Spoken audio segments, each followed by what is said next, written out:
gotta stand my ground, plant my feet. Rest in peace, might as well live my opposites. Ain't no day, don't get back. When I see him, he gon' get wet. It could be daytime, I'm patient, I can wait the pitch black.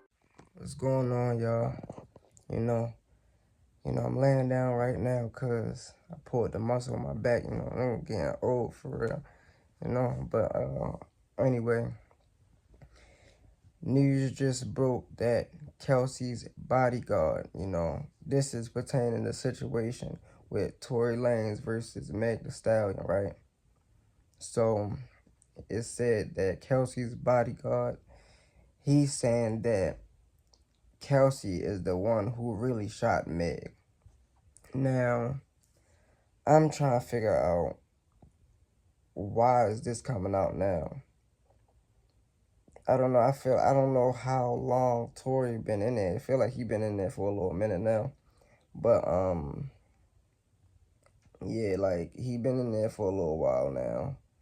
Time be moving fast when you ain't really paying attention. You living your own life and things like that. But that man is in prison or whatever. But why is this coming out now that he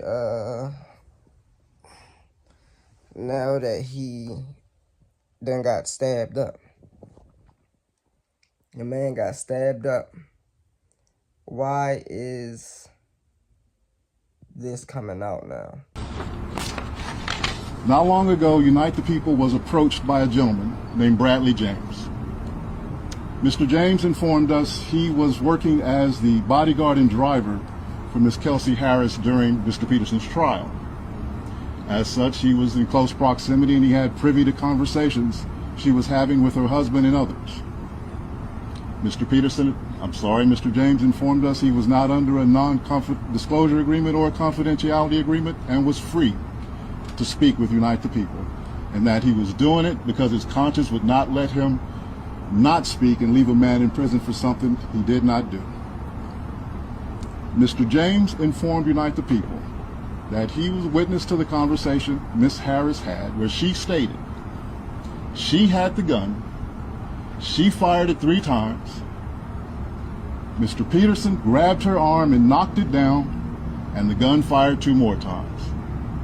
In essence, Mr. Peterson never shot anybody, never even touched that gun, never fired the gun. This statement aligns with the statement of the only non-party witness to the case, Mr. Sean Kelly, who at trial testified he saw 2 women fighting, 2 men break up the fight, 1 man grabbed the other one's arm.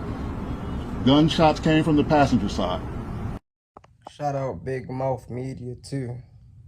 I'll go ahead and follow them on Instagram. That's who I got the information from. So it was her driver, and she was running her mouth. Kelsey was running her mouth to her husband, I'm guessing around people, and he heard it, But free Tory Lanez, man. Free that innocent man. Honestly, I never really felt like Tory was the one who pew-pewed her in the foot.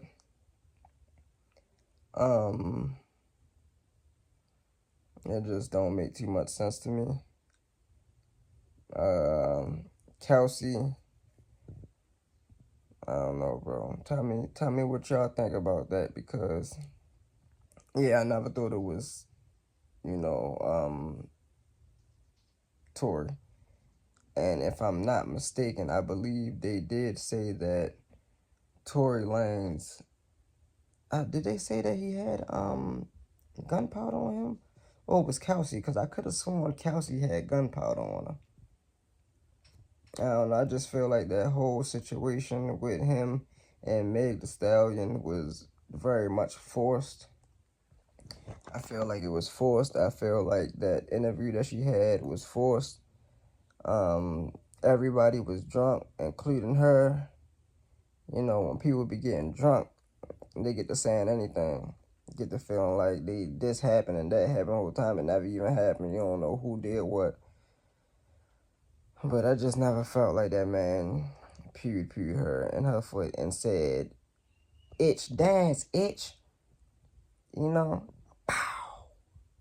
Dance, witch. Like, it just sounded very fabricated to me. And her on Gail King, or whatever, the interview, it just looked like a R. Kelly skit or something. Like the crying, the this and the that. Then she lied. If y'all remember, she lied about having intercourse with Tory Lanez. You know, so I'm recording something. You know, so let me know what y'all think. As well in my odysseys, ain't no day don't get back. When I see him, he gon' get wet. It could be daytime, I'm patient, I can wait the picture.